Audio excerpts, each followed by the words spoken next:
question is, what was your start in hip hop, and what were your earlier influences?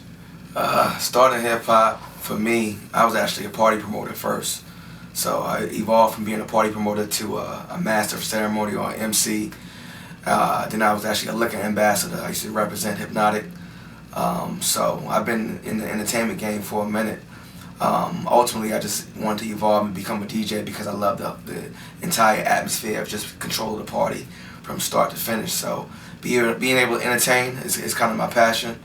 So my influences for me, DJ-wise, are the Kid Capris, the Red Alerts, we talked about him earlier, SNS. I'm from New York, so a lot of New York DJs are my influences. So, but definitely Kid Capris, the Biz Marquis, Red Alert, Jazzy Jeff, the list goes on and on. So for me, I just definitely salute the pioneer DJs that paved the way for new DJs like myself to come in and really just do what I do best.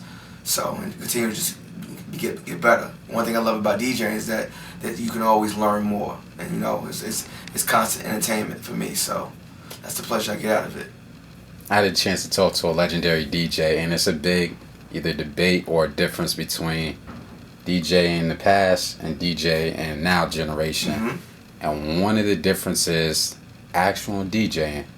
Like back in the days, there was a lot of scratching and a lot of mixing and the tapes. Now when you get a mixtape, it seems like a certain DJ, not gonna name no names, they just talk or yell their name over the mixtape. So in your opinion, from being a DJ that looked up to the cool, to the Kid Capris, what's the difference between the pioneer DJs and some of the newer DJs? Well, fortunately for me, as I mentioned, some of the pioneer DJs, I learned from them. So, the art form I take very seriously.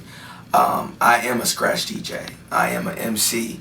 So the foundation and the principle of being a DJ, from breaking records to just the art form of it, is what I really focus on, and I hone in on it anytime I'm doing my sets. I'm not the guy that's going to be in the club just dropping, whatever the people want to hear.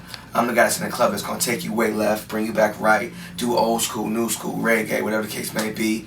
It could be top 40 all the way to 2 Chainz. It doesn't really matter to me. I think the creativity in the new DJ or the new generation DJ is lacking. For me, I learned on Technique 1200s. I learned on vinyl records. So if we have a lost Serato or whatever other systems that the other DJs use, I can go back to carrying crates of records and rocking a party. I think those are some of the things that the pioneers dealt with that I commend them on, I salute them on, because it's a lot easier for new DJs or new generation DJs to pop up and say, hey, I'm a DJ. For me, before I put them 2 letters in front of my name, I gotta understand and respect the art form. Scratching, mixing, blending, that's an art form. If you're not doing that in your set, live and or on your mixtapes, you're not really DJing. You're just throwing on a hot record and doing a voiceover. Anybody can do that. So, there's a lot of people have their misconceptions of what a true DJ is. That's why I mentioned the ones that I mentioned, from the Red Alerts to the SNSs to the Kid Capris, because these are DJs that I looked up to, and these are DJs that I called and said, hey, this is what I'm looking to do next in my path, in my career path. But before I do that, what's the first steps I need to take? First thing they told me is vinyl, Technique 1200s.